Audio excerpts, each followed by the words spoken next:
Oke, Assalamualaikum warahmatullahi wabarakatuh. Selamat pagi Pak Galih. Selamat pagi Bu Nia. Sehat Pak Galih? Sehat, alhamdulillah sehat. Sehat. Gak usah tegang gitu dong, biasa aja. Saya ikut.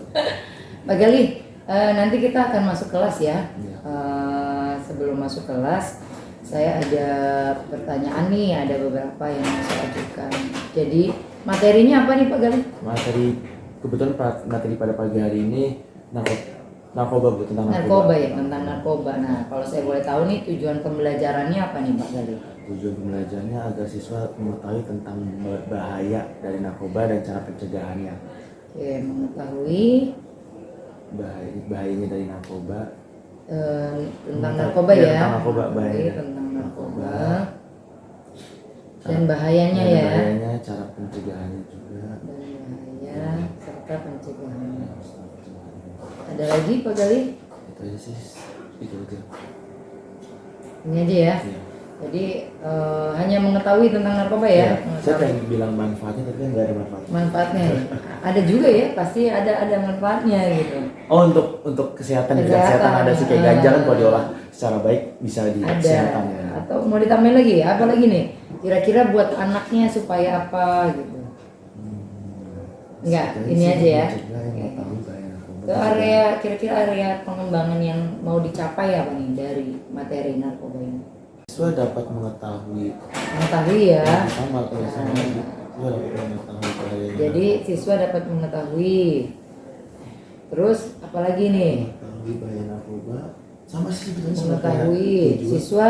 Terus kalau strateginya pembelajarannya nanti mungkin dengan konsep presentasi siswa presentasi sendiri, ya. Ya. Nah, kalau presentasi jadi area yang dikembangkan apa tuh? Dikembangkan ya Siswa dapat menampilkan menjelaskan ya, siswa dapat menjelaskan pengertian tentang narkoba, bahayanya dan cara pencegahannya, berarti seperti itu. Berarti strateginya tadi presentasi ya. Presentasi ada lagi? Presentasi Berarti sebelum presentasi bisa dijelaskan dulu pembukaan. di pembukaan.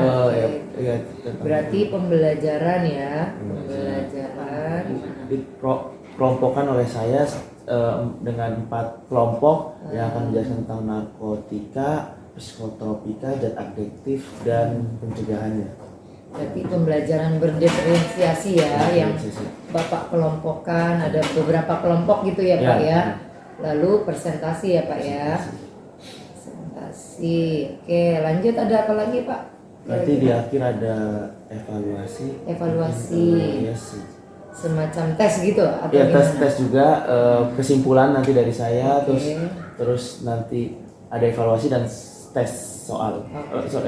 Ya seperti informatif itu apa yang sudah siswa-siswa dengarkan, tangkapkan yang telah dipresentasikan oleh temannya, bikin kesimpulan gitu. Kesimpulan ya, refleksi. Pengertian dari Bapak gitu. Siap. Jadi yang bisa saya tarik kesimpulan dari tujuan pengajaran Bapak, area pengembangan, jadi tujuannya agar siswa dapat mengetahui ya Pak tentang narkoba dan bahaya pencegahannya. Area yang dikembangkan yang Bapak ingin kembangkan ke siswa dapat mengetahui tentang narkoba, bahayanya, serta pencegahannya. Dan siswa juga dapat menjelaskan tentang narkoba, bahaya, serta pencegahannya. Strateginya, pembelajaran yang berdiferensiasi yang Bapak buat kelompok, lalu Bapak presentasi dan evaluasi ya Pak. Begitu ya kurang lebih. Ya. Oke Pak, kalau ada lagi mungkin yang mau ditambahkan? Sudah sih cukup sih. Cukup ya Pak. Oke, kalau sudah cukup kita langsung ke kelas aja ya Pak ya. Udah siap Pak? Siap. Oke. Bismillah, siap ya. Bismillah. Terima kasih Pak Galih. Selamat pagi.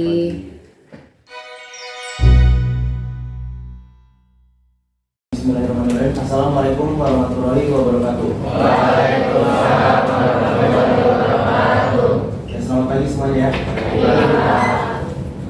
Udah teman-temannya udah datang semua ke sekolah karena hujan. Udah hobi ya hujan. Sebenarnya rencananya kita main badminton.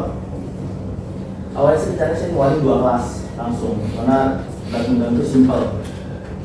Tinggal saya kasih tahu teori-teorinya, caranya seperti apa ngelakuinnya, terus main sendiri-sendiri nanti saya kontrol. keliling saja dua 10 9 seperti itu saya lakuin. Dan seperti itu dan sebentar lagi kita pas ya pas itu tanggal 24 Oktober itu hari Kamis ya.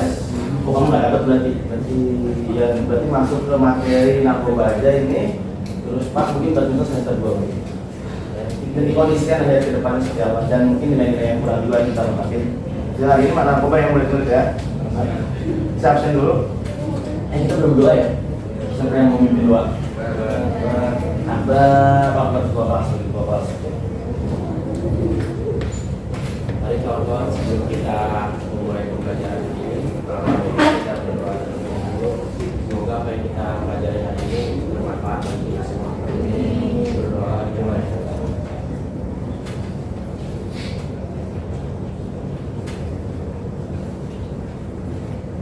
Berdoa selesai, memberi salam. Assalamualaikum warahmatullahi wabarakatuh. Oke, saya absen dulu ya. Abuja. Ahmad Raihan. Akbar.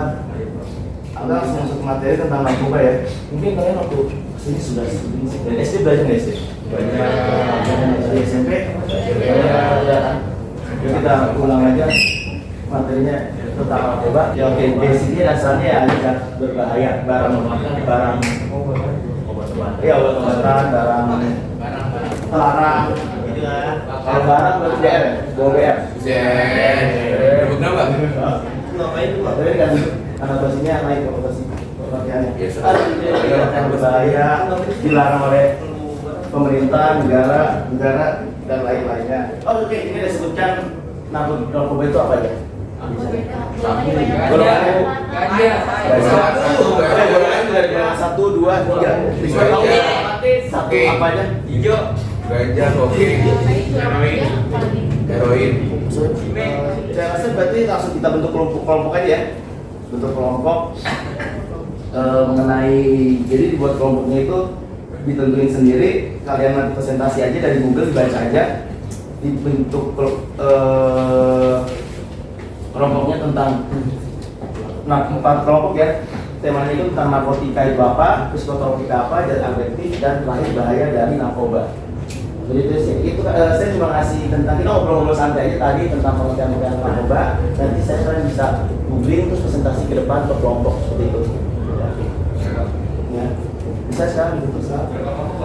Berarti nggak soal ini kan saya lihat absen dulu 12 lah 34 ya, yang datangnya 34 ya di sini 34 bagi 12 4 kelompok 4 bagi 34 sorry 34 bagi 4 8 dapat 32 pak 9 lah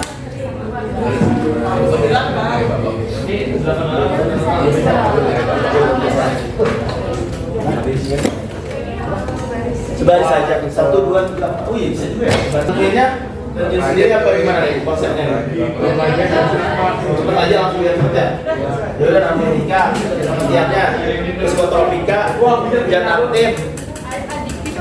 adiktif, sorry. Bahaya dari narkoba. Jadi itu ya. Bisa gini Pak. psikotropika Iya. Nomor 2. Terus nanti maju dipresentasikan pengertiannya awal sejarahnya juga dulu mungkin kalau ya kayak ada pembukaannya dulu lah kayak ada pembukaannya dulu cara menanggulanginya ya itu nggak tuh kalau menanggulangi saya orang narkoba menanggulangi kelompok 4 Pak ini sini ya terus kenapa kalau kenapa Pak? Enggak satu ini kan 4 materi kan. Jadi udah 1, 2, 3, 4 selesai. Ini masih yang lain diskusi kita masih begini.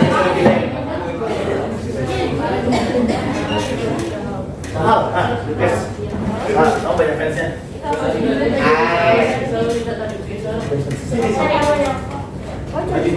Sini dua.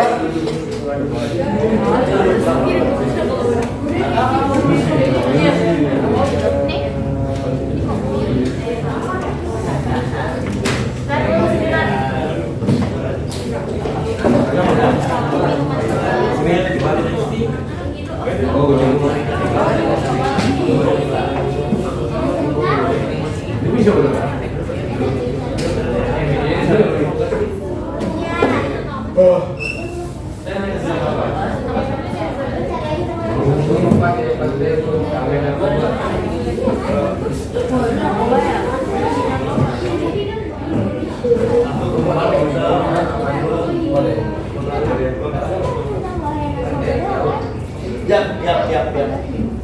Ya kalau bisa sama ini. Tidak. Ada.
Siapa dulu yang mau maju nih? Yang udah siap? Belum.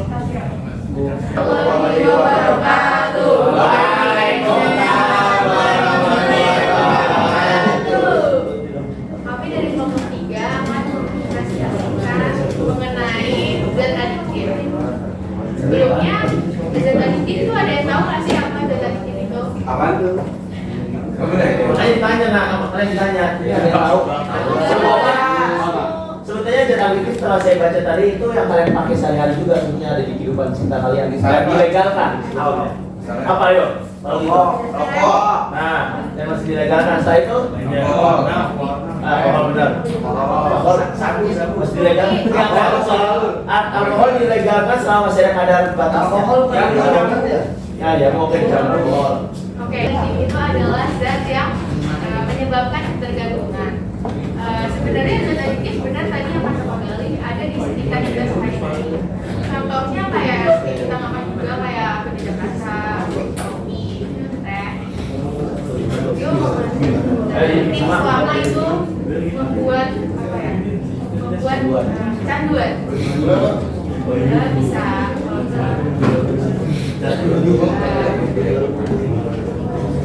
dampaknya dari zat adiktif, salah satu cirinya adalah ketika kita mengkonsumsi itu ada suatu efek, jadi kita bikin tubuh kita tuh lebih beda dari biasanya, terus kita jadi kecanduan sama konsumsi hal tersebut.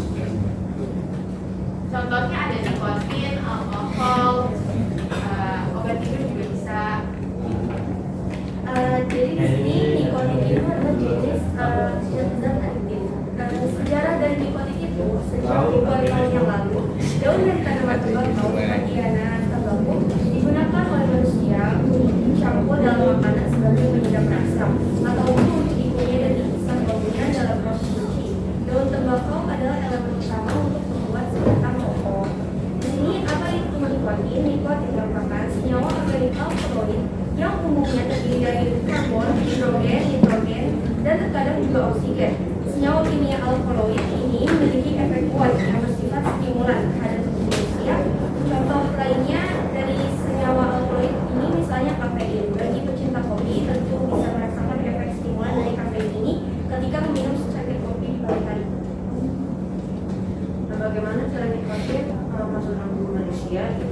adanya zat adiktif yang lain.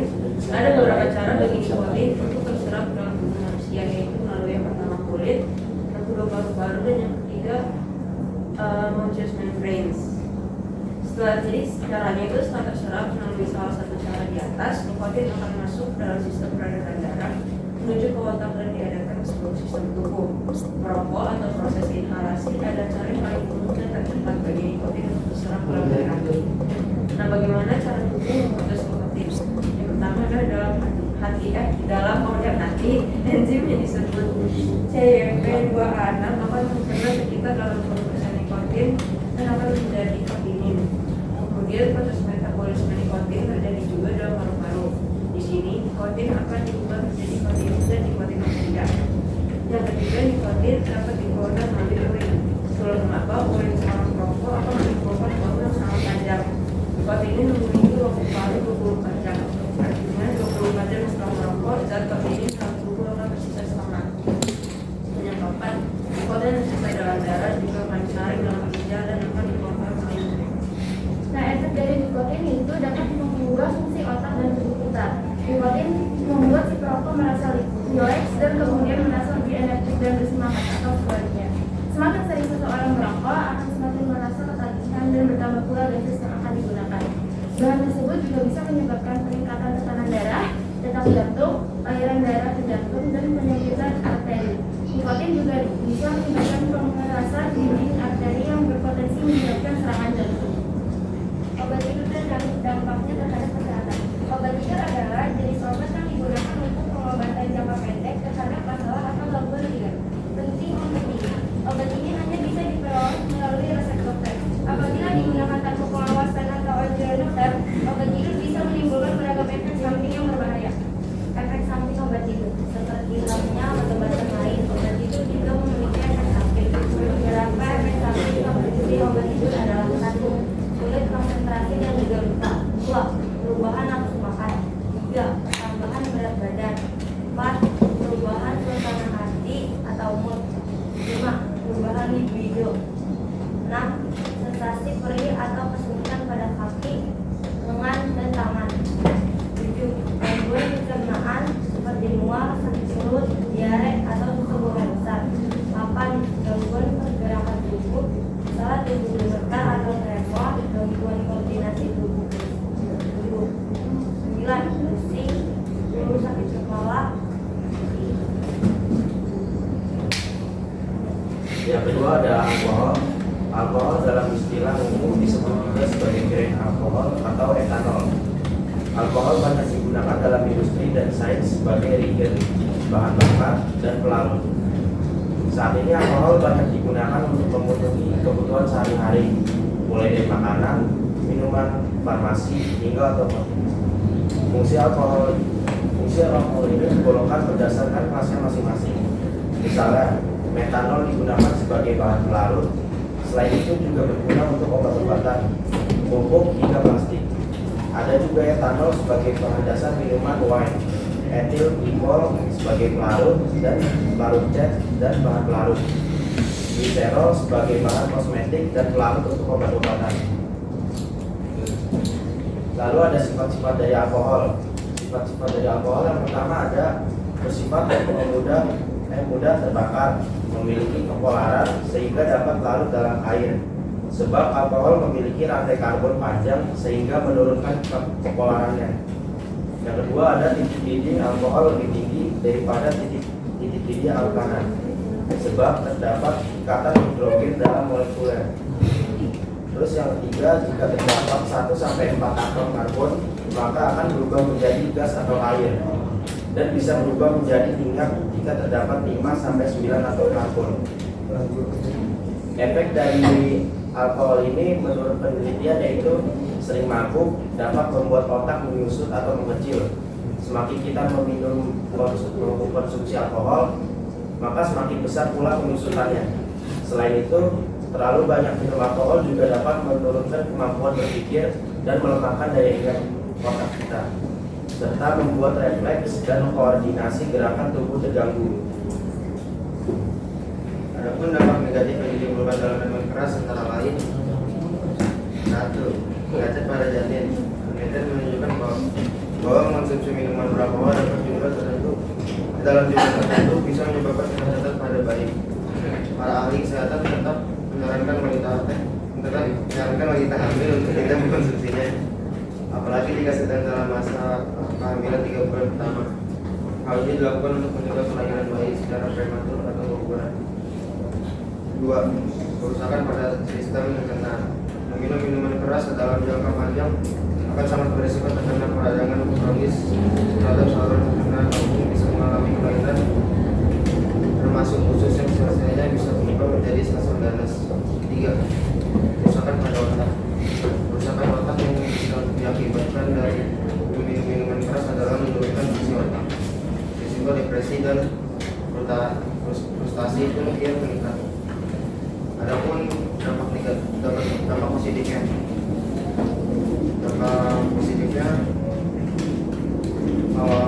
arak dan tuak, minuman keras ini memiliki kadar alkohol yang cukup tinggi.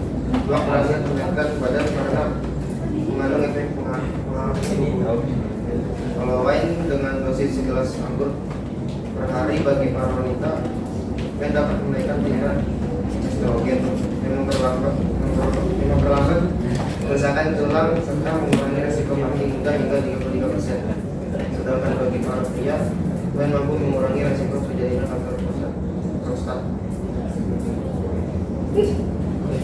Pemerintah melalui Kementerian Kesehatan telah menerbitkan aturan tentang penggunaan bahan tambahan pangan yang tertuang dalam Peraturan Menteri Kesehatan Republik Indonesia Nomor 33 Tahun 2012. Nah, isinya itu yang dibolehin itu apa aja? Contohnya itu penyedap rasa, pemberi aroma, pengembang, pematang tepung, sama dingin pemanis dan pewarna. Tapi kalau misalnya dikonsumsi berlebihan itu dapat menimbulkan masalah kesehatan. Contohnya kayak keracunan, alergi, radang tenggorokan, dan kebutuhan di abdomen. Terus kalau misalnya udah berlebihan terus dikonsumsi terus-menerus itu bisa menyebabkan kanker, kemandulan, cacat kelahiran, kerusakan ginjal, hati, kejang-kejang, dan kematian. Kan tadi udah dijelasin yang mengenai zat adiktif dan dampak negatif dari zat adiktif. Tahu nggak sih kalau misalnya zat adiktif juga punya sisi positif selama nggak dikonsumsi berlebihan. Jadi salah satu contohnya adalah zat stimulan. Zat stimulan adalah zat yang dapat menstimulasi fungsi tubuh sehingga akan meningkatkan gairah dan juga kesadaran seseorang untuk melakukan suatu kegiatan jangka waktu yang lama. Contohnya kafein tadi, teh, kopi. Sebenarnya kan juga ada kandungan kafeinnya, tapi kenapa kita teh itu nggak bisa menjaga kesadaran seperti kopi karena tingkat kafein kopi itu lebih tinggi daripada teh. Jadi kan banyak banget orang yang kecanduan kopi. Sebenarnya kenapa mereka kecanduan kopi? Karena dari kafein tersebut, kopi dapat menjaga tubuh mereka agar tetap stamina-nya tetap ada, energinya tetap ada, biar bisa melakukan aktivitas dalam jangka waktu panjang. Terus ada juga zat depresan. Zat depresan ini sering banget digunakan di bidang kedokteran. Untuk contohnya ada beberapa obat kayak antidepresan itu mengandung zat-zat adiktif. Mereka digunakan untuk menenangkan para pasien-pasien khususnya di bidang kejiwaan biar lebih tenang, tidak panik, dan dapat mengontrol dirinya sendiri. Terus ada juga zat narkotika. Sebenarnya nanti akan dijelaskan, tapi di zat narkotika ini di bidang kesehatan mereka berfungsi sebagai anestesi atau bius lokal. Lalu ada alkohol seperti yang sudah dijelaskan tadi. Sebenarnya alkohol ini kalau digunakan, kenapa negara-negara yang dingin Eropa menggunakan alkohol? Salah satu caranya, salah satu dampaknya yaitu untuk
Tadi saya juga ingin bertanya tentang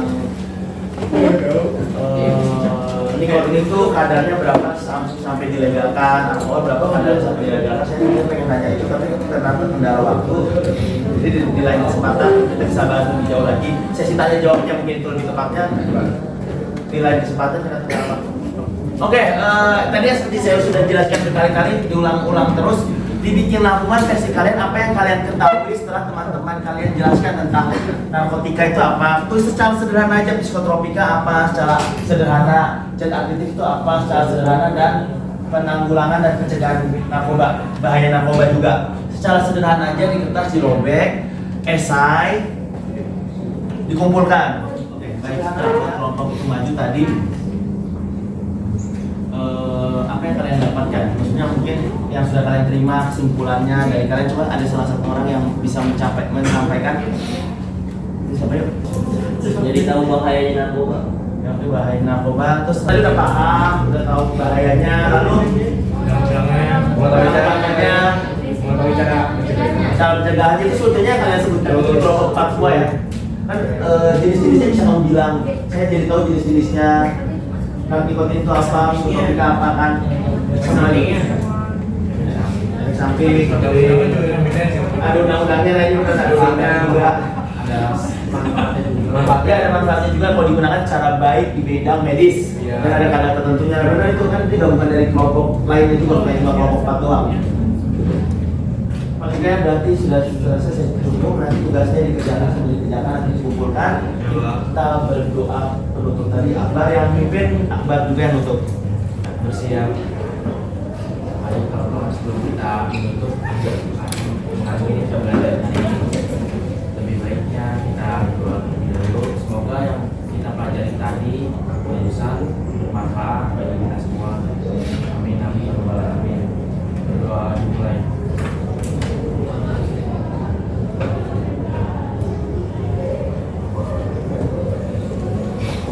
Berdoa selesai, memberi salam. Assalamualaikum warahmatullahi wabarakatuh.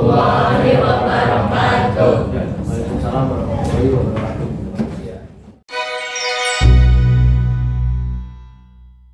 Assalamualaikum warahmatullahi wabarakatuh. Waalaikumsalam warahmatullahi Wabarakatuh. Selamat pagi Bunia, Pagi, Bu. selamat pagi Pak Gali. Gimana, sehat?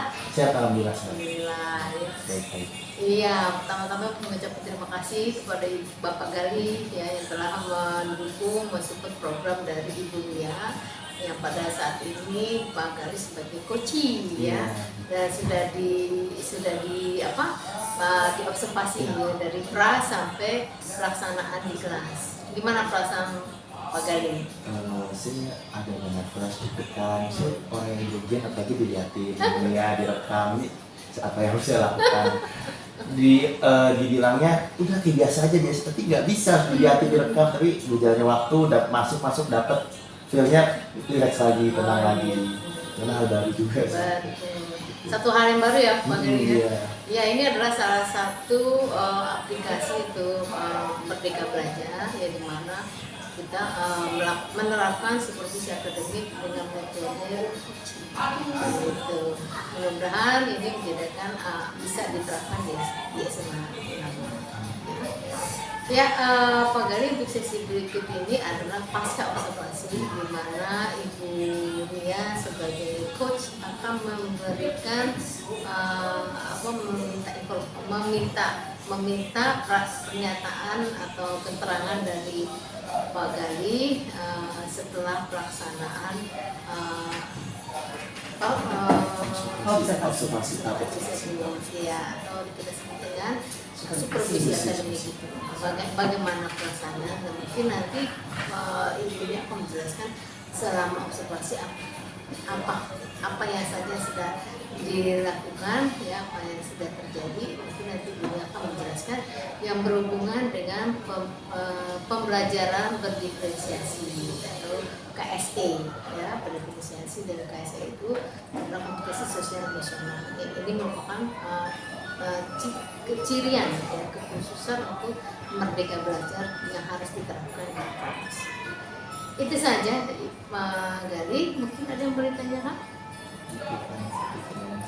Iya, kelas diferensiasi, di mana Pak Gali sebagai guru akan mengajar sesuai dengan kemampuan anak-anak atau mengajar keberpihakan kepada murid, di mana Bapak akan jeli melihat mengklasifikasikan anak ini cara belajarnya, apakah dia berbentuk audio, bentuk visual, atau bentuk kinestetik. Nah, itu harus difasilitasi ketika pembelajaran di kelas. Itu juga di lapangan, ya, silakan untuk diaplikasikannya gitu. Itu. Nah, ini yang kita akan praktekkan sama-sama dan kita terapkan di guru-guru SMA. Gitu. Mudah-mudahan dari Pak Gali nantinya ya bisa mensosialisasikan kepada guru-guru yang lain. Gitu. Ada lagi? Jelas ya. Jadi kalau berdiferensiasi itu bagaimana pembelajaran keberpihakan Bapak guru untuk para murid. Gitu.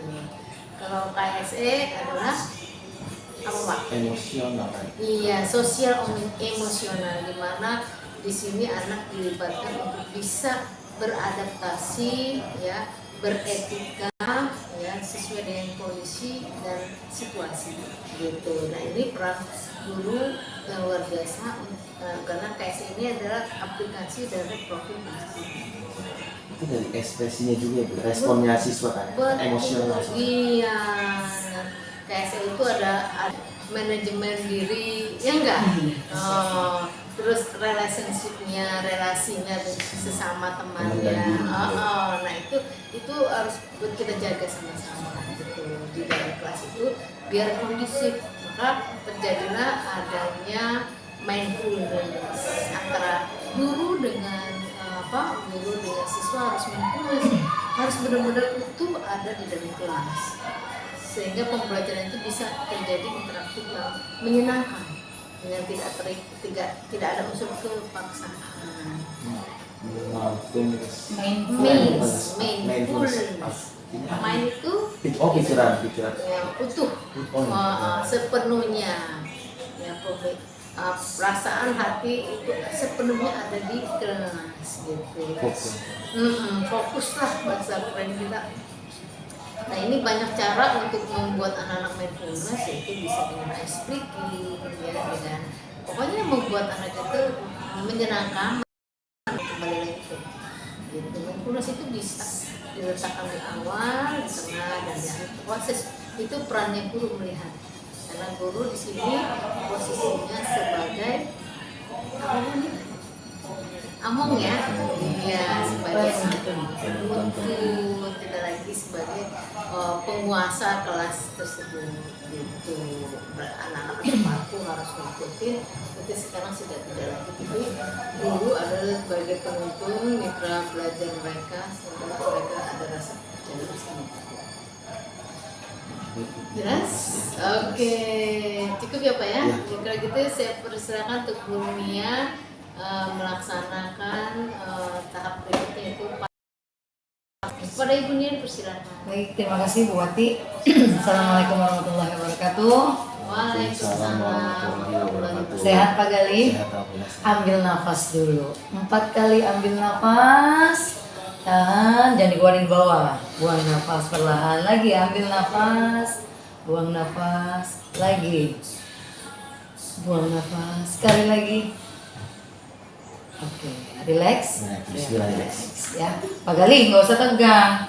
Ya, kemarin kita sudah saya sudah supervisi ke pembelajaran Pak Gali ya. Gimana Pak Gali perasaannya? Pengalaman baru ya. Wah, pengalaman baru, hal baru. Memberi tugas ke siswa secara berkelompok, biasanya saya memang dominan. Saya tipe orang yang saya nguasain, karena saya mindsetnya guru harus nguasain, bisa dulu yang jelasin guru, semuanya dari guru terus kasih ke murid. Mindset saya seperti itu. Tugas berkelompok ya, baru kali itu berarti ya Pak Gali? Anak mencari sendiri, bergerak sendiri. Gimana perasaannya? Perasaannya awal-awal bingung harus seperti apa yang harus dilakukan. Terus ketika murid bertanya, saya bisa menjawab. Biasanya saya harus ada persiapan dulu, mempelajari, menguasai dulu, terus ngasih info ke teman-teman. kemarin kesannya saya secara tidak langsung belajar juga sama-sama sebetulnya. Mereka mencari, saya baca, terus saya pahamin, saya jelaskan lagi ke mereka. Jadi semuanya on the spot di lapangan semua saya waktu kemarin itu. Kalau kayak gitu gimana perasaannya? Rasanya sebetulnya awalnya Kan awalnya bingung kan, Bingung, ya. ternyata pas udah jalan enak nih ya kan, jadinya kayak belajar bersama, Iya, belajar bersama. murid, bukan kita yang kasih Kasih materinya. materinya. Gimana perasaan kayak gitu? Kalau dijalani sebetulnya sih lebih mudah ya, karena kita belajar sama-sama, bebannya nggak di saya semua, gitu. Karena kita bisa diskusi, ya itu sih lebih mudah sebetulnya. Lebih mudah ya, Jadi ajang diskusi sama-sama. jadi ajang Ya diskusi. rasanya berarti kan kita sama posisinya, sama-sama belajar sama-sama. Gitu kan, kalau saya emosi berarti saya harus sudah tahu nih, harus bisa jawab nih. Sekarang seperti itu Pak Gali, yang tadi sudah dijelaskan sama Bu Wati ya, berdiferensiasi itu kita kembalikan lagi ke murid, kita berpihak lagi ke murid, bukannya kita yang jadi pemimpin pembelajarnya, bukannya kita yang jelasin tang nggak kayak dulu tuh Pak Gali. Jadi kita kembalikan lagi dan akhirnya kan enak tuh, ada timbal balik kan. Timbal balik. Nah, jadi seneng nggak kayak gitu, seru nggak pembelajaran kayak gitu? Lebih seru. Seru ya, lebih seru ya. Selain pengalaman tadi yang baru, hal yang baru, ada lagi refleksi yang mau Pak Gali ungkapkan nih. Kan baru kali itu memberikan tugas kelompok, ya kan? Awalnya bingung, lalu lebih mudah, lebih menarik, lebih senang pembelajarannya. Jadi sih mungkin kelompoknya lebih diperkecil lagi dan maksudnya lebih diperbanyak lagi. Mungkin saya sebagai guru mempersiapkan tema-temanya, topik-topiknya, seperti itu sih. Kemarin nggak semuanya diskusi. Nggak semuanya belum mindfulness ya. Mindfulness, Nah ya. ini KSE-nya ya. Kemarin itu saya juga melihat ini kan kalau untuk aspek pengembangan kemarin yang Pak Gali katakan, siswa dapat mengetahui tentang narkoba gitu ya, dan bahaya pencegahannya. Nah ternyata pas saya supervisi kemarin kan ada beberapa siswa yang memang tidak aktif ya Pak Gali ya. Aktif. Sampai Pak Gali bilang ayo nak aktif Iya, gitu kan, bantu udah temannya, bantu bantu. ayo udah SMA nih gitu. Nah itu tetap berarti masih ke Pak Gali yang memimpin gitu. Karena saya lihat seperti itu. Iya. Karena terlalu banyak kelompoknya. Karena di topiknya dikit jadi ya ngumpulnya banyak, kelompoknya terbentuknya anggotanya jadi banyak karena topiknya nggak banyak. Anggotanya berarti besok-besok Topiknya banyak biar kelompoknya lebih dikit-dikit, lebih fokus ya, antara 5-6 orang. biar lebih fokus Ya, lagi ya. diskusi semuanya. Diskusi. Oke. Terus ada lagi nih Pak Gali, sama saya juga melihat kan siswa dapat menjelaskan, oh ya ini sudah ya Pak Gali ya, anak-anak sudah alhamdulillah sudah presentasi, sudah menjelaskan secara bergantian ya. Saat presentasi kelompoknya. Tadi yang saya observasi pembelajaran berdiferensiasinya belum ada ya Pak Gali ya.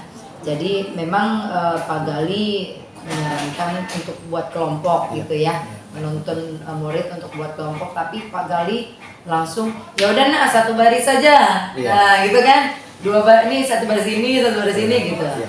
Dan itu usul salah satu siswa sebetulnya. Usul salah satu siswa dan yaudah deh, biar cepat. Gitu. Daripada kayaknya kalau ngebentuk lama geraknya, bingung mereka mau milih siapa. Nah, jadi kalau pembelajaran diferensiasi itu, jadi biar kita serahkan ke murid. Jadi kamu mau bahas apa nih?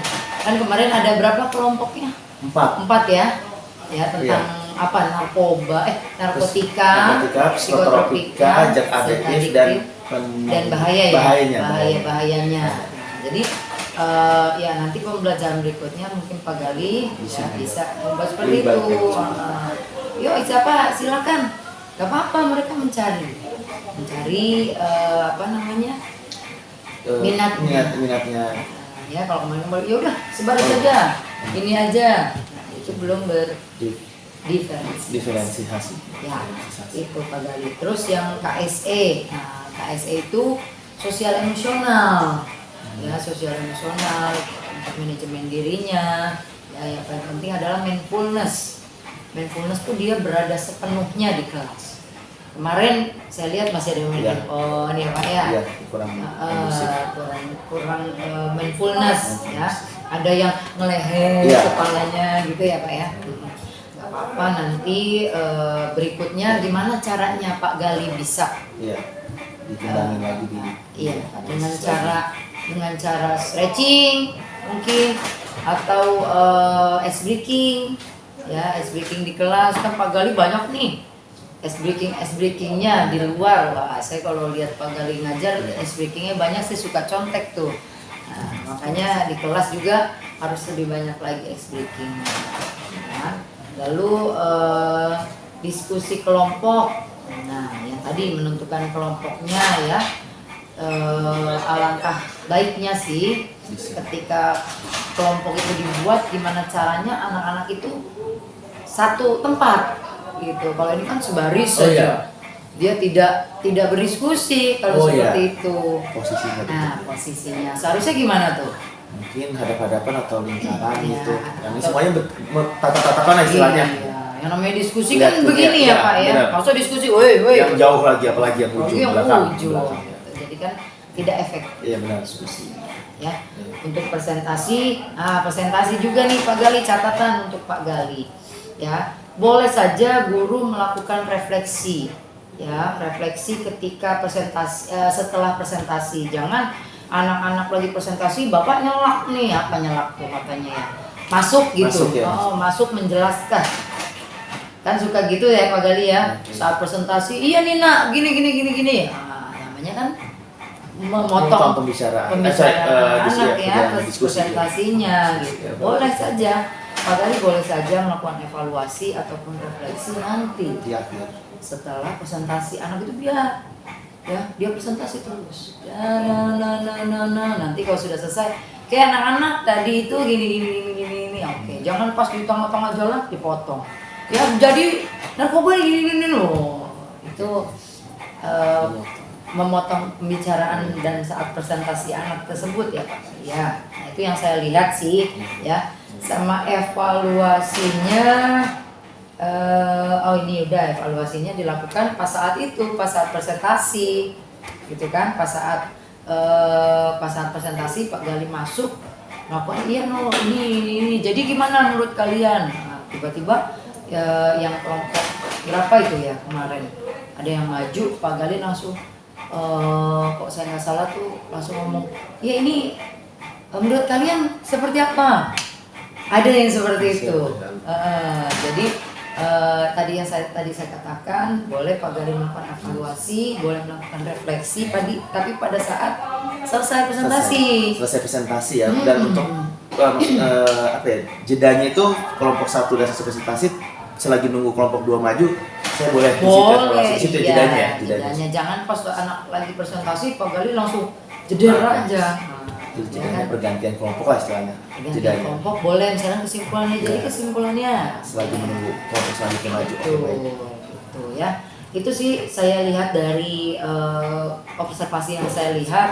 Untuk RPP sudah bagus banget ya Pak Gali ya, sudah berdiferensiasi, tapi sayangnya belum dilakukan ya eksekusinya. Nggak semua, nggak apa-apa ya, nggak apa-apa, namanya juga pembelajaran ya, pembelajaran yang mengarah lebih baik. Nanti mungkin bisa besok-besoknya Pak Gali mengajarkan ke anak-anak berdiferensiasi dan KSE, sosial emosional. Kayak tadi juga itu kayak salah satu cara mindfulness 7-9 ya, ambil nafas ya, atau tepuk 1 kali, 2 kali, 3 kali.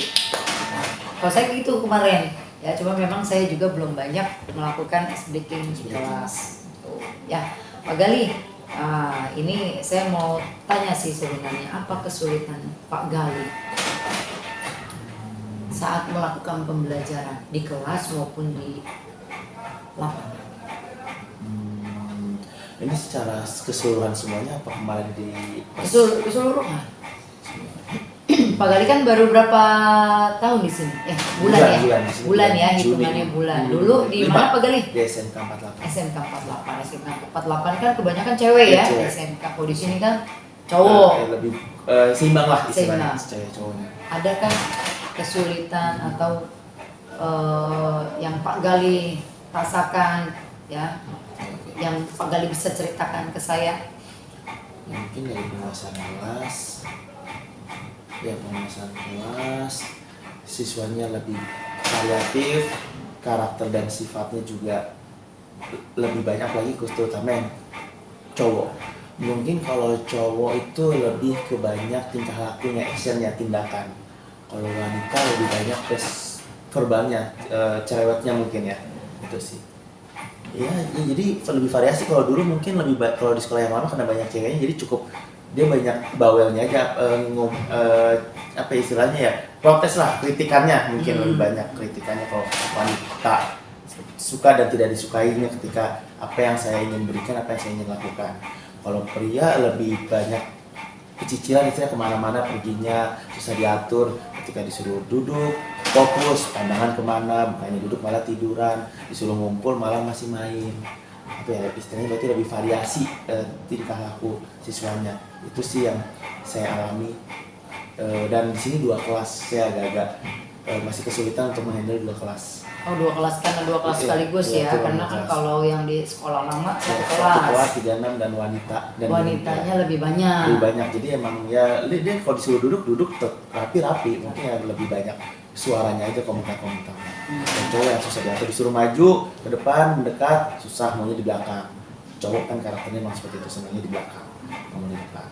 Jadi kalau dari saya lihat itu berarti susah ya Pak Gali, maksudnya susah dalam arti apa namanya, diatur, menguasai kelas, berarti penguasaan kelas, penguasaan kelas, dan memang menguasai kelas, 2 kelas sekaligus. Itu kesulitan Pak Gali yang Pak Gali rasakan. Jadi yang dari Pak Gali rasakan ini, kira-kira Pak Gali solusi apa yang Pak Gali bisa nantinya akan Pak Gali lakukan untuk menghadapi permasalahan seperti itu? Untuk sekarang sudah saya praktekkan sih, turunin 1 kelas sih masih sih. Turunin 1 kelas. Turunin 1 kelas. Ada beberapa memang kelas yang bisa diatur, saya turunin banyak juga masih. Ya untuk kelas 10, untuk kelas 10 masih mudah diatur. Tidak seperti kelas 11, apalagi kelas 11 IPS ya emang masih diakui oleh semua guru juga emang agak sulit diatur. Seperti itu sih. Kalau sebetulnya kelas 10 masih bisa saya kendalikan, meskipun saya menurunkan 2 kelas masih mudah diatur kelas 10. Kalau kelas 11 sama agak susah sekali buat saya untuk menghandle, kalau apalagi untuk menurunkan 2 kelas, karena yang 1 kelas saja ya lebih baik daripada 2 kelas. Itu sih. Jadi solusinya menurunkan ini ya, satu kelas. Seperti istilahnya kapasitas jumlah. Ya, jumlah muridnya, jadi jamnya misalkan ada 2 jam, 1 jam untuk kelas IPS 1, 1 jam buat IPS 2. Seperti itu Pak. Seperti itu ya. Ada lagi mungkin solusi yang lain yang dan lebih mempersiapkan materi dan permainan, pemanasan, permainan mini game, terus materinya, terus penutupnya sih lebih banyak. Biar di lebih situ, menyenangkan. Ya, menyenangkan dan jelas emang step-stepnya. Emang selalu ada ini, jangan ada momen kosong. Jadi abis ini, jadi emang murid akan terus ngelakuin, tidak ada momen kosong yang menjawabkan siswanya kemana-mana, pergi kemana-mana.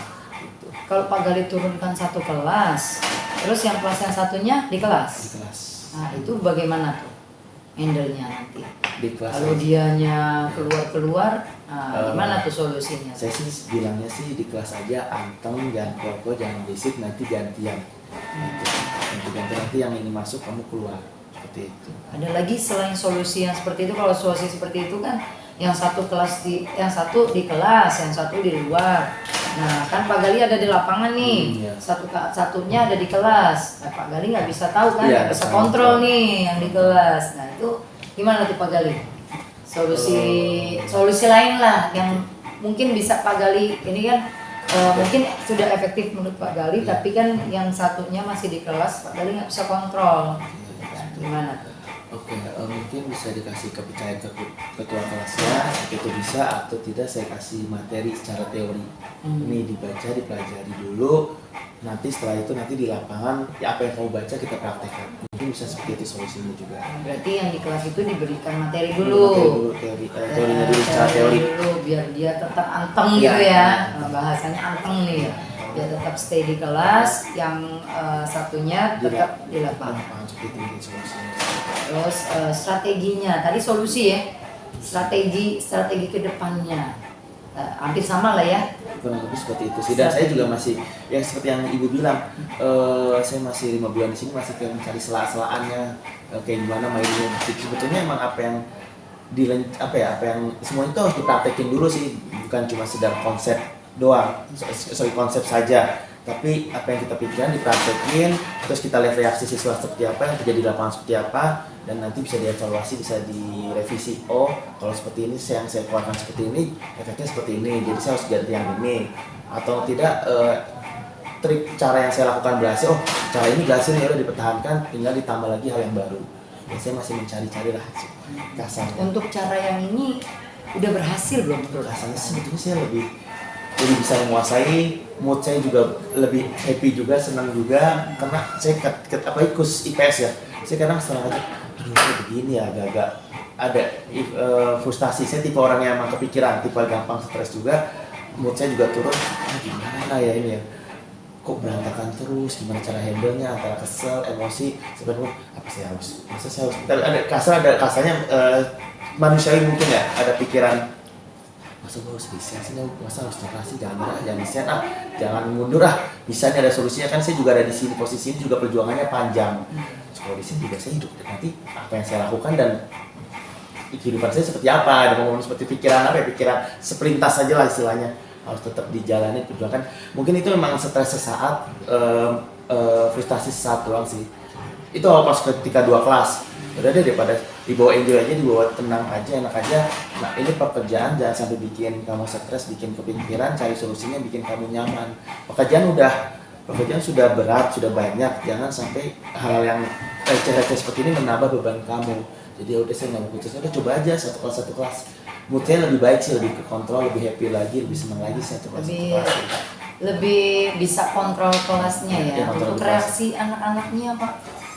Ya dia sih seneng sih sebetulnya, happy. Dan ada beberapa siswa yang bilang, Pak bisa nggak Pak satu kelas aja. Saya mau nanya, mau praktekin juga jadi nggak pede Pak, karena ada kelas lain. Ada sih siswa yang seperti itu sih. Berarti mereka memang ada dari mereka juga ya? Iya, mereka juga seperti itu. Terus, jadi biar lebih fokus gitu. Fokus seperti itu. Ya, terus siswa juga bilang, Pak sekolah SMP saya itu olahraga siang ya, beda sekolah tidak aturan Pak. Itu di sini emang olahraganya pagi semuanya, tidak ada olahraga yang siang. Kalau siang pingsan Pak, panas ya Pak.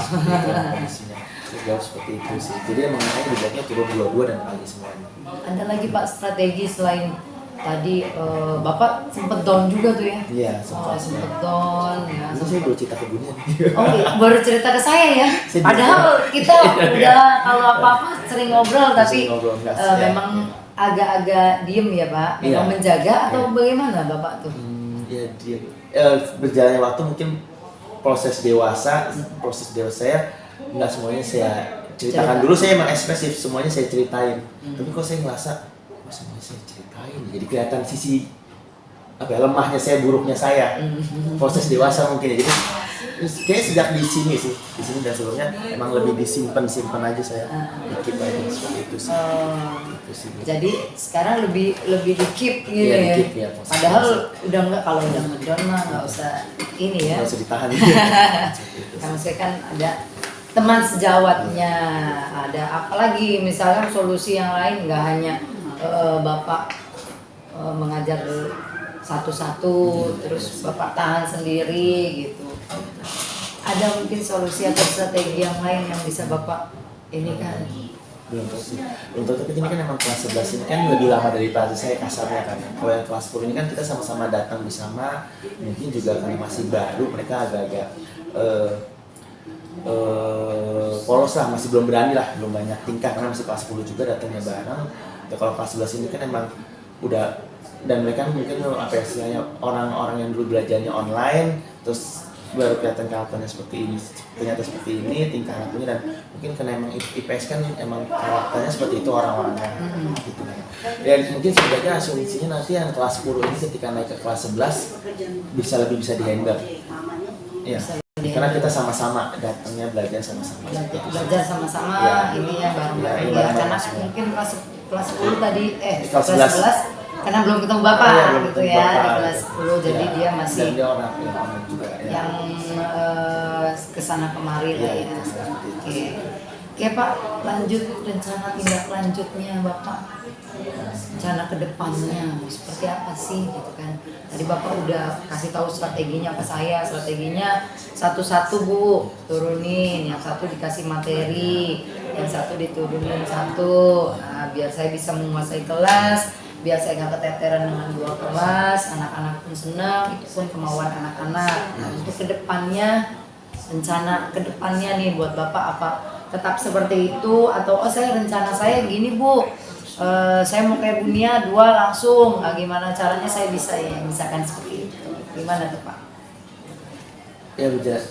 Dan lihat kondisinya, ya benar yang gue bilang, ketika emang ada materi yang bisa nih nggak ada jedanya, bisa dikeluarkan saya terus dan saya jalani 2 kelas, saya akan keluarin lagi 2 kelas.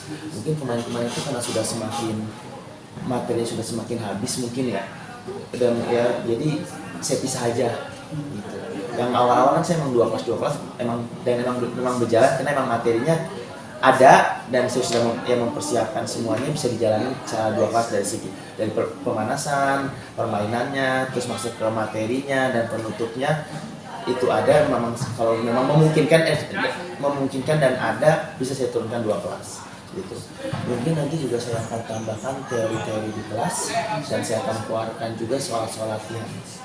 Ya di sekolah lama sebetulnya saya mempraktekkan hal itu, cuma karena di tempat baru saya masih mencari-cari, masih istilahnya ngeraba-ngeraba lah istilahnya seperti apa. Jadi saya belum keluarkan. Saya masih ngikutin budayanya di sini seperti apa. Gitu. Saya belum ngeluarin yang seperti ya budaya saya istilahnya seperti itu. Jadi rencana tindak lanjutnya Bapak akan menambahkan teori-teori dan soal-soal kelas ya, dan soal-soal lagi. Ya sih kan karena di raport juga ada nilai pengetahuan. Ya, meskipun olahraga itu identiknya dengan keterampilan. Berarti selama ini Bapak tidak mengajarkan teori dong? Teorinya di lapangan aja, tapi tidak. Oh, jadi maksudnya di kelas. Di kelas biasanya kan di lapangan. Kalau di lapangan itu kan cara melakukannya. Saya jelasin cara melakukannya terus praktekin langsung. Ya secara praktek ya, berarti pengetahuan secara praktek bukan secara teorinya. Ya mungkin misalnya kaki gimana, posisi kaki, posisi tangan seperti apa, perkenalannya seperti apa. Itu kan di teori bisa dan dibentuk soal. Ini untuk rencana tindak lanjut Bapak ini kapan mau Bapak mulai? Semester 2 ya. Berarti di semester 2 ini dengan Bapak menurunkan satu kelas dan menambah teori-teori di kelas ya, dan soal-soal mudah-mudahan bisa menambah Bapak untuk bisa menguasai kelas. Untuk Bapak bisa menuntun anak-anak lebih aktif lagi, lebih belajar berdifferensiasi lagi, lebih aktif belajar sosial emosionalnya, mindfulness-nya gitu ya Pak ya. Oke, ini kira-kira Pak, bukan kira-kira sih, aktivitas atau pengembangan diri Bapak apa yang mau Bapak kembangkan? Ya dari pembelajaran kemarin nih ya, kemarin Bapak di kelas nih, kan tadi ada catatan-catatan saya. Pembelajaran apa yang Bapak mau kembangkan di diri Bapak? Mungkin dari segi diskusi, presentasi itu bisa diterapkan lagi. Saya pakaikan lagi. Pembelajaran diferensiasi gitu ya? Diferensiasi bisa saya terapkan lagi. Saya pakai seterusnya. Ya. Terus tujuannya yang mau dicapai untuk apa nih? Bapak kan mau mengembangkan pembelajaran diferensiasi lagi. Tujuannya buat apa? Siswa dia lebih aktif, lebih mandiri. Lebih aktif ya, siswa lebih aktif, lebih mandiri ya. Iya betul. Ada lagi Pak? Ya, mandiri kan banyak ya maksudnya. Asal itu kan mandiri itu kan kata depannya, di dalamnya mandiri itu kan ada yang bisa mengambil keputusan sendiri, bisa berpikir sendiri, bisa ya lebih mandiri lah ya, mandiri dia lebih keberpihakan, Bapak bisa berkeberpihakan ke murid gitu ya. Ukuran keberhasilannya, berhasil nih, saya bisa bilang itu berhasil dari mana Pak? Ketika siswa bisa menguasai materi, dapat menguasai materi. Ada Ada lagi Pak? Penguasaan materi sebetulnya sih kasarnya ya tidak baca sih presentasinya sebetulnya dia benar-benar konsep presentasi, bukan kalau kemarin kan itu konsepnya sebetulnya dia baca lebih banyak daripada berbicaranya. Konsep presentasi kan hanya poin-poinnya saja, tapi dia baca semuanya waktu sih. Dan mungkin kasarnya mungkin kita sudah briefing dulu, ada kita materi selanjutnya diferensiasi tentang materi ini, kalian cari, kalian belajar dan kuasain ya. Nanti ketika kalian minggu depan kalian tampil, kalian bukan konsep untuk membaca, menjelaskan dengan baca, tapi benar-benar menguasai, menceritakan apa yang ada di pikiran kalian gitu. Tidak usah terpaku dengan teks, apa yang kalian kuasain, apa yang kalian pahamin, keluarin aja. Terus paling seperti itu.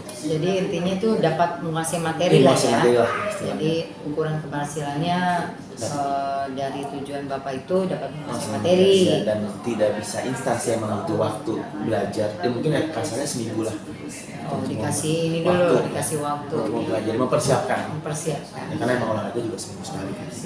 Pendukungnya Pak, ada nggak apa pendukung dari pengembangan Bapak ini, pembelajaran diferensiasi, apa yang Bapak perlukan?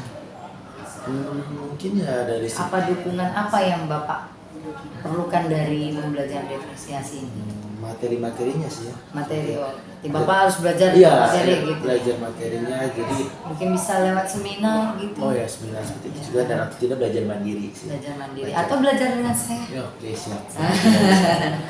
Belajaran teman sejawat gitu. Iya, teman sejawat ya. Oke. Sharing juga. Sharing ya. Materi dan pengalaman sih sebetulnya juga sih. Diskusi teman sejawat ya. Ini mau dilakuin kapan nih Pak? Semester 2 ya, awal semester ya. Awal semester tanggal berapa? Januari tanggal 2 ya kita masuk ya. Saya tulis tanggal 2 ya Pak. Biasanya langsung tanggal 7, biasanya kan satunya kan tahun baru tuh. Januari langsung masuk kayaknya. Serius, masa habis tahun baru langsung masuk besoknya Bu? Iya Pak, oh bukan. Enggak, selama saya sekolah enggak kayak gitu. Pasti ada seminggu lagi setelah tahun baru. Berarti 7 ya? 7 misalnya 7 seminggu kemudian setelah tahun baru. Saya tulis nih Pak, 7 Januari 2023 ya. Ya barangkali Bapak ntar bisa ikutan guru penggerak ya Pak, biar lebih banyak ilmu lagi yang Bapak bisa dapatkan. Terus selain pembelajaran diferensiasi, pengembangan yang Bapak mau gali apa lagi? Apa ya yang ada di dalam diri Bapak yang mau Bapak gali lagi apa? Oke, potensi maksudnya. Potensi Bapak yang mau Bapak kembangkan, kembangkan lah.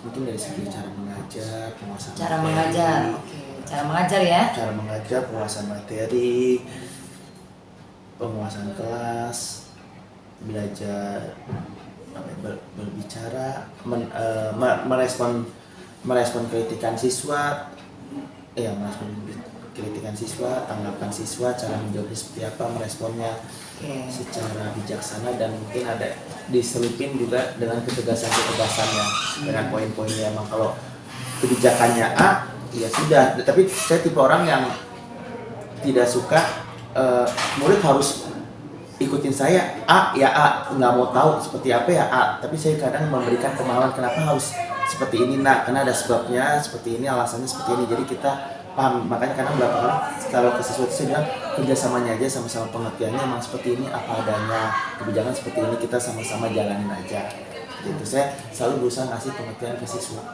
gitu, kenapa harus ada keputusan A, keputusan B, keputusan C yang kita lakukan bersama-sama sih, tipe seperti itu. Untuk sebelumnya nih Pak, saya tanya ya, tadi Bapak kan bilang ada keputusan ini, saya selalu memberitahu.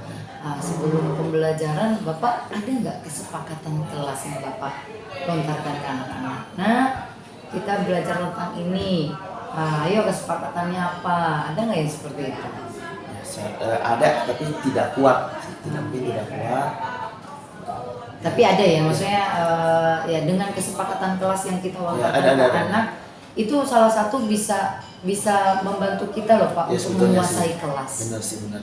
Ya. Dan ketegasan sih. Iya sih. Kadang kontraknya apa, tapi saya tipe orang yang mungkin tidak tegas ya, perasa juga tapi kasihan murid. Ya masih ini kayak gini, kalau kayak gini event Ini menang-menangan. permasalahan lagi nih. Ini permasalahan lagi. Kayak gini nih event menang-menangan. Kalau dibilang perasa ini permasalahan lagi, Ini perlu perasa. dikucing lagi. Beresin dulu. Iya sih perasa. Ini kayak gini menang, siapa yang kuat? Dan posisinya sebetulnya kan saya yang kuat sebagai guru. Cuma kadang saya tipe orang yang nggak tega, perasa, dan toleransi saya emang besar sih. Ke siswa ngasih toleransi. Ya, jadi kalau baik ya Pak kalau misalnya yang seperti itu. Toleransi. Baik banget Bapak, orangnya banget. perasa Iya. gitu ya. Tapi Orangnya nggak tegaan. nggak tegaan. Cuman Jadi kalau makanan dimakan, yang ada dimakan. kalau ada sudah kesepakatan kelas, yang namanya kesepakatan berarti kan kesepakatan bersama antara Bapak dan murid-murid gitu kan. Kan bisa kalau misalnya anak-anak misalkan Bapak lagi menerangkan dia main handphone. Ayo Iya. Nak, kesepakatan kita apa? Iya. Balik lagi kesepakatannya. Iya sih. Ini loh ya, menghargai ketika saya bicara atau menghargai teman yang bicara. Itu kan salah satu kesepakatan kelas. Jadi anak-anak bisa lebih mindfulness lagi. Bapak bisa lebih bisa melakukan pembelajaran yang lebih berdiversiasi lagi. Gitu Pak ya. Ini cara mengajar, tujuan yang Bapak mau capai apa nih? Biar bisa mengajar apa nih? Cara mengajarnya. Tadi kan pengembangannya Bapak mau mengembangkan cara mengajar Bapak. Iya. Tujuan yang mau dicapainya apa? Bapak mau jadi apa? Jadi Superman? Tujuan dan harapan.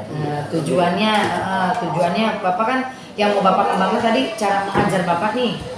Buat apa? Supaya apa? Oke, untuk dengan ya bisa juga Dengan kata lainnya, harapan, kata lainnya harapan ya, kelas lebih kondusif, kelas bisa diatur, bisa dikendalikan.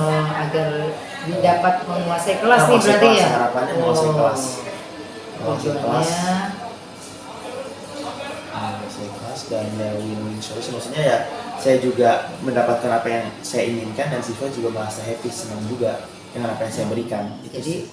mengajar pembelajaran yang menarik. Iya, menarik. Pembelajaran yang menarik. Ukuran keberhasilannya apa Pak? Maksudnya ketika murid tertib rapi, memperhatikan saya, menyimak saya, dan nurut apa yang saya minta. Itu sih takaran keberhasilan saya yang saya harapkan. Tertib ya. Oke. Pendukungnya gimana nih Pak? Apa yang Bapak perlukan? Oh ya, saya berarti setuju rasanya. Seminar lagi? Ya, oke. Seminar lagi kalau nggak sih ini sih refleksi diri sendiri, kembali ke diri sendiri Oke, sebetulnya sih refleksi ya. ketegasan saya dan istilahnya kayak Evaluasi. konsistensi saya. Oh. Ketika saya konsisten, saya belajar untuk komitmen, kayak bisa komitmen. Maksudnya dalam diri saya, ya emang kalau kontraknya seperti itu tegasin aja, bicara dengan diri sendiri. Iya, ketegasan dengan diri saya sendiri, konsisten dengan diri saya sendiri. Kalau kamu memang mau hal itu terjadi, konsisten dalam hal yang seperti ini yang diterapkan. Jangan ada toleransi ke siswa, jangan melemah. Seperti itu. Oke, pendukungnya berarti dari seminar Dan refleksi diri sendiri benar ya. Atau ada perlu kepala sekolah turun tangan? Tidak. Oh enggak. Itu tidak enak berarti saya. Kembali ke saya dong, saya nggak bisa. Oke, waktunya Pak, mau kapan nih Bapak melakukan ini? Ya sama lah, sama ini semester Samain? 2. Oh, semester 2 lama juga ya Pak, sekarang baru Kan November nih. November juga udah mau ujian juga. Oke. Sudah nggak ada kelas udah juga. nggak ada kelas ya. Untuk penguasaan materi yang Bapak tadi mau kembangkan, gimana? Tujuannya apa? Ya kan Bapak bilang saya mau penguasaan materi saya nih, mau saya kembangkan. Apa tujuannya? Supaya Bapak biar apa? Biar siswa yang cuma tahu secara praktek saja, tapi tahu secara teori. Bukan secara keterampilan saja, tapi secara pengetahuan kognitif dan afektif. Lebih banyak ini ya, lebih banyak apa namanya, tujuan Bapak mungkin lebih banyak pengetahuan yang bisa Bapak share ke siswa gitu ya Pak ya. Lebih banyak pengetahuan jadi ke siswa nggak hanya praktek aja yang Bapak kasih tahu ya, pengetahuan. Oke, ukuran keberhasilannya apa Pak?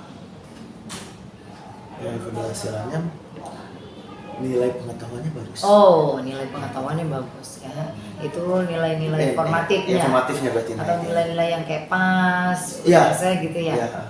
Nilai Hal- ya, pengetahuan. ya. Oke, pendukungnya Pak, apa yang Bapak perlukan?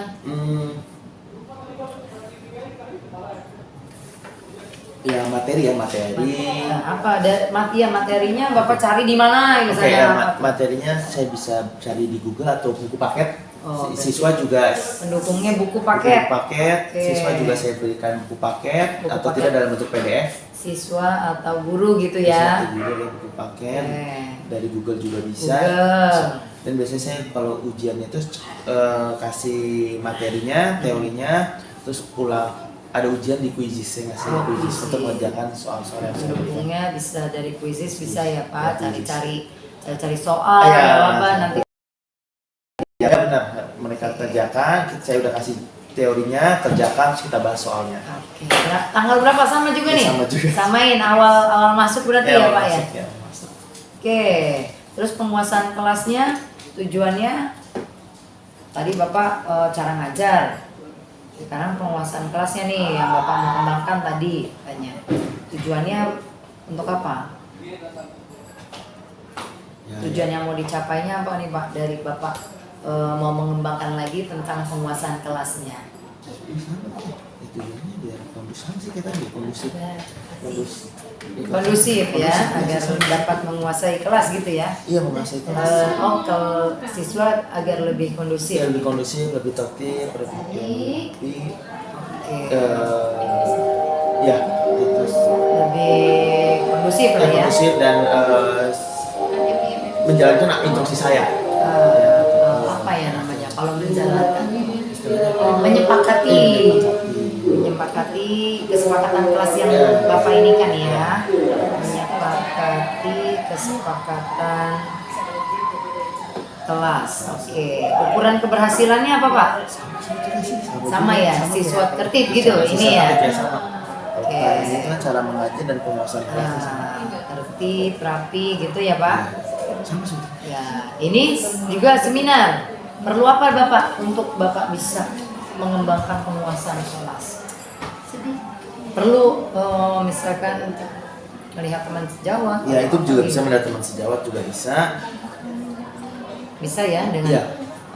misalkan saya ngajar, Bapak bisa lihat gimana nih cara Bunia Iya, atau Pak Tono Iya. mengajarnya Iya. atau Pak Andi gitu Iya. ya. Bisa ya Pak gitu ya. Bisa. Nah, Seperti atau itu. terus apa lagi? Saya menghabiskan karena capek juga kalau hanya kita mereka Teman sejawat, seminar ya Pak ya. Apa lagi? Ada lagi? Pendukungnya? Pak Rus? Perlu? Berarti nilai dong. Itu aja sih Bu. Ini aja ya. Waktunya sama? Sama juga. Sama juga.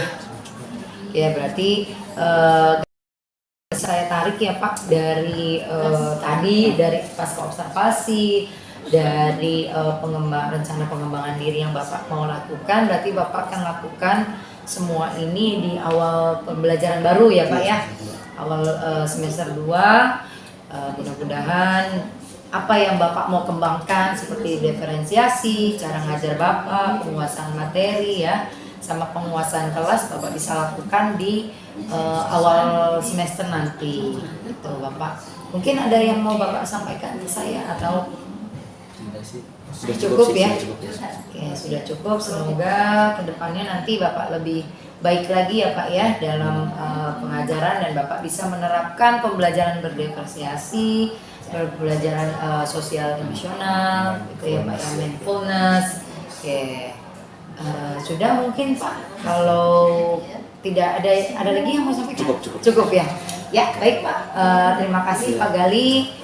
Sehat selalu, sukses selalu buat kita semua ya. Saya tutup. Assalamualaikum warahmatullahi wabarakatuh. Ya, waalaikumsalam warahmatullahi wabarakatuh.